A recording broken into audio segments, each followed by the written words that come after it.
Good morning and welcome back to the morning commute with Hopi living in the city. Look at that beautiful, beautiful sunrise. Kukoi, kukoi.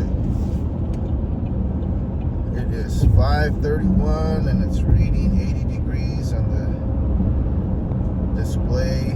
And I topped off the fluids last night, but we're still I'm feeling a little bit of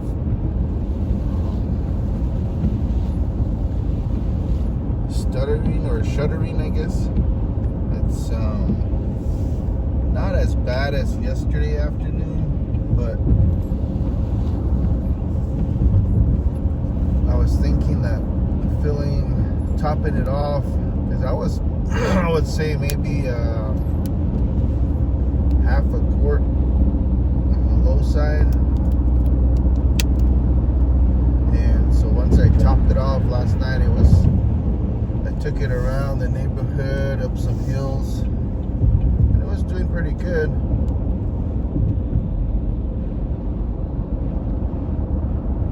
That's a nice truck and trailer in front of us, huh? And so I'm just hoping it'll be okay. I'm not sure if the mechanism inside the transmission, if it's low, does it introduce bubbles, and maybe that causes some of that problem. But right now the temp's at 124, and I'm just enjoying this beautiful sunrise, man. Kukoi, kukoi. So good.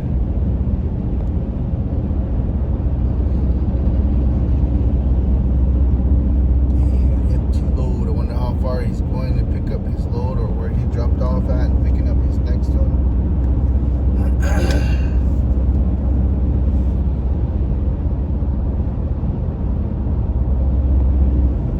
Yeah, I made sure to grab some water and some soda.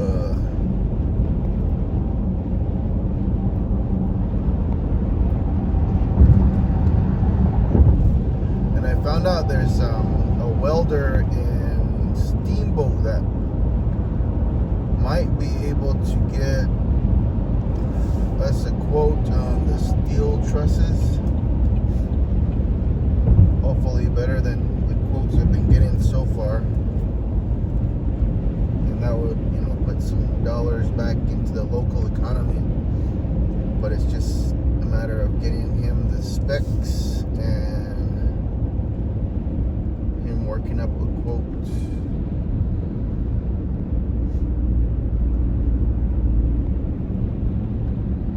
There's a guy out of Pinon too, but I don't know how to get a hold of him. I think there's a guy in Hopewell as well, but I think he's an older gentleman that does probably small jobs. He makes those push mowers that you have in your field.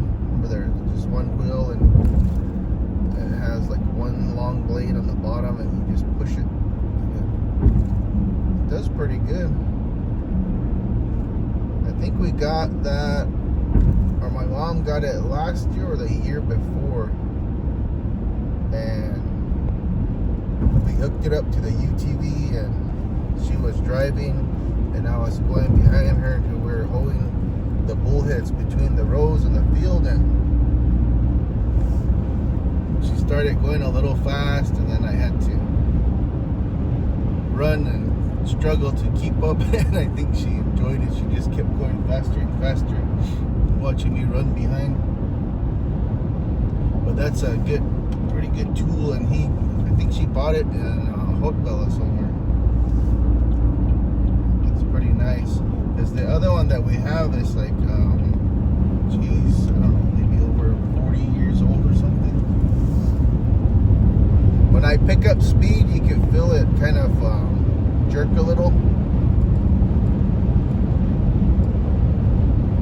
There were some, so this is L6 transmission, and there were some people that said to put it on cruise, and then watch your tachometer and see if it hops around. So I got it at 81, 82, transmission temps at 140, and the tachometer is just a little above 2, and it's moving a little. It just now went up like maybe a couple millimeters.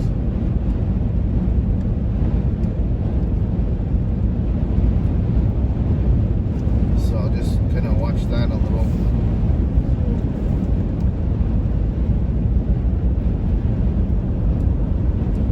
There's some people that said that even like a dirty mass airflow sensor could cause issues like that because of it being dirty, and it's sending the wrong information to the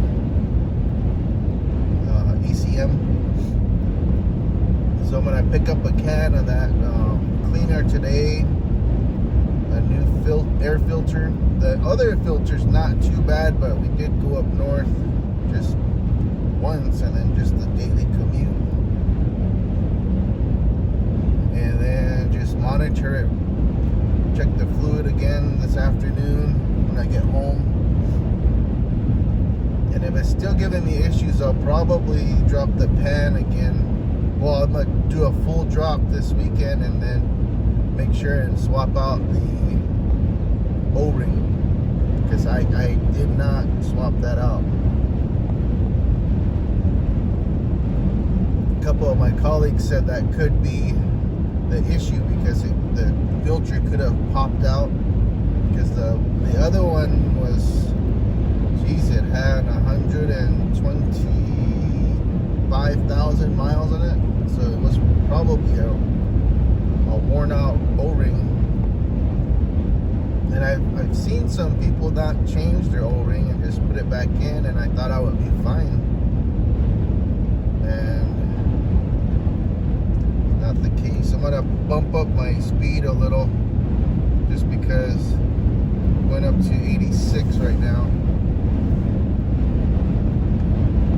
Just to check it real quick. Transmission temps at 149. Pretty steady.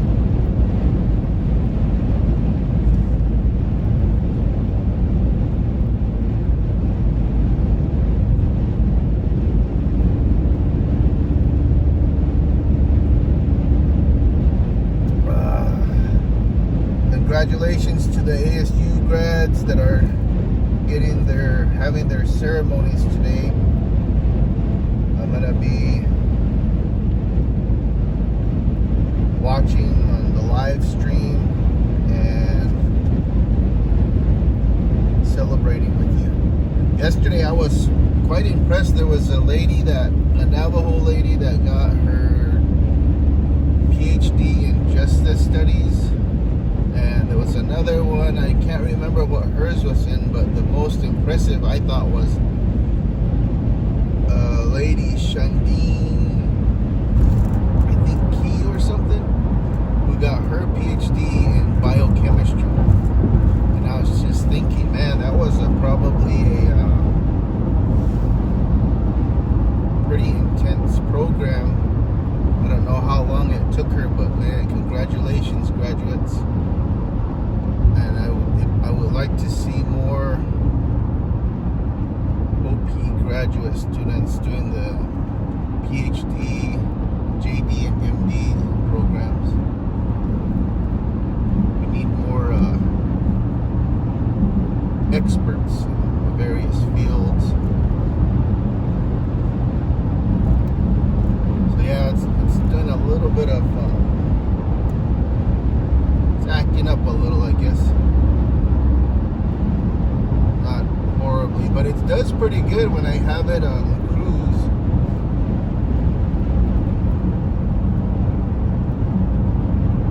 Could be that I need to add a little bit more again.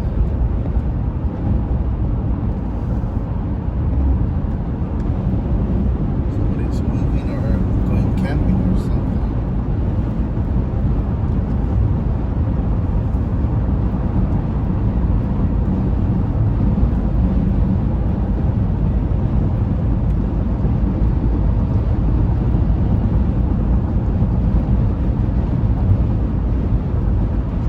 let's see what's on the news today. Alabama, don't miss the incredible red, white, and new train event May 15th through the 18th at your local campus. Shift how France perceives and responds to this type of behavior. That is Rebecca Rossman in Paris. Rebecca, thank you so much. Have to be. So what we're looking at here is a plan and a strategy that guarantees the retirement income, but it doesn't give up that growth for safety. Learn tips and tricks to help you move forward. But it's not always debt. And when you have the money to pay it off, it's called leveraging. Tune in to The Parker Holland Show, Saturdays at 3 p.m. and Sundays at 9 a.m. and 1 p.m. right here on KTAR News. Need to feed a crowd? Let Venencia's bring the flavor to your next event. We know you have a lot of options when feeding a large group. Ordering directly from Venencia's means you get the best service and the absolute best pricing. There's no per-person fee. Just tell us how many people you need to feed, and we'll come up with a perfect plan to ensure everyone's well-fed and happy. Grad party, office celebration, family reunion. Invite Venencia's to the table. Text catering to 411-24/7. That's catering to 411-247 or Venencias.com. Happy Tuesday, and a lot of people chant Buy American as an answer to tariffs and trade wars. One manufacturer put it to the test, and the results were shocking. We'll talk about it today at 4. Outspoken with Bruce and Gators. And good morning. It is 5:43 on this Tuesday. We'll try to muddle through. I'm LaDonna Harvey along with Jim Sharp in the KTAR Business Center. A new study that ranks all U.S. states by percentage increase in business investment growth. Arizona's number 36 in the country, which is kind of surprising. I thought it'd be higher. Our partners at the Phoenix Business Journal say the Grand Canyon State experienced a 356% increase in investment growth between 2019 and 2024, going from $2.91 billion in state investments to more than $13.7. All right, on Wall Street right now, Dow futures down about 0.25%, down 106 points. S&P is flat, and the Nasdaq's up about 1/3%. It's up 75 points. That's good pre-market trading. For more money news, visit the Business Center at KTAR.com. KTAR News Flash. And at 5:44, this is what you need to know right now. Preston's Law, a response to the 2023 death of 16-year-old Preston Lord, was signed by the governor yesterday. The bill targets group attacks from 3 or more people, moving that crime up to a Class 4 felony. Supreme Court Chief Justice John Roberts took part in a Q&A with the 2025 graduates at Georgetown's law school yesterday. It was asked where the nation was falling short in his opinion. He said eliminating civics classes has contributed to an uninformed generation on the American justice system. Day 1 of the sex trafficking and racketeering trial of Sean Diddy Combs was a no-holds-barred session, with the prosecution leading off with that violent hotel hallway video of Combs attacking his former girlfriend, and the defense calling their client violent, but not a trafficker. Well, that makes it better. All of our top stories are just 15 minutes away. For more news, go to KTAR.com or the KTAR News app. And here's John Roller live from the Valley Chevy Dealers Traffic Center with a quick update. Yeah, thank you, Jim. Started the morning off with a couple of crashes on the I-10. The heaviest slowing was on the eastbound side of I-10. That's where we had a crash right near the Deck Park Tunnel. And you've got stop-and-go slowing from the 202 on into downtown Phoenix. Right now, about an extra 4 to 5 minutes on your ride in. On the westbound side, working a crash westbound I-10 right near Verrado Way. That crash has been moved off to the right. Same thing with the crash on the northbound 101 Alamo Freeway. Had a crash right near Camelback, and working crashes at Dobson and Chandler Boulevard. And another crash has restricted the intersection of 51st Avenue and McDowell. John Roller, KTAR News. We're looking at mostly sunny skies with a high of 90 today, dipping down to 88 tomorrow, and then back up to 92 on Thursday. Hey, we'll enjoy it even if it is 5 minutes long. Weather brought to you by Howard Air and Plumbing. Well, all of the air travel troubles in the news lately make many decide instead to hit the road for Memorial Day. ABC News correspondent Jim Ryan joins us this morning from Dallas, the city with the country's 3rd busiest airport, DFW. Jim, hundreds of flights were delayed over Mother's Day weekend because of bad weather, problems with equipment, too few air traffic controllers. I don't know, pick your favorite. Is that convincing American travelers that, maybe it's time to go old-fashioned for Memorial Day? Well, something's convincing them, LaDonna. Whether it's all those things now currently going on or the incidents, the aviation incidents and accidents we've had in the last year, the American Airlines jet crashing into the Army helicopter over the Potomac, that incident in Canada, the Delta Airlines jet flipping over on the runway. And those images stick with people. So for this holiday, we're going to have record travel numbers according to the AAA. 45.1 million people traveling at least 50 miles for Memorial Day. But as is the case every year, far more will go by car than by air. But this year, the growth in car travel is about double what it is in air travel for the Memorial Day weekend. So it appears something's going on that's convincing more people to stay on the ground than take to the skies. So is the government doing anything, or the airlines doing anything to try to get people back on planes? Well, there's not much. They're trying to reassure people that everything's okay, and statistically, absolutely, it's okay. It's safer to get on a plane than to get in your car and drive 50 miles. I think they're trying to press that point. Certainly, aviation is, or the airline industry is.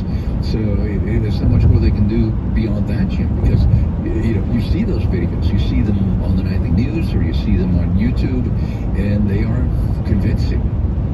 Jim, I know that there is a sort of a plan, and one of our congressmen is actually involved in it, to sort of upgrade the air traffic control system, get more air traffic controllers in the pipeline.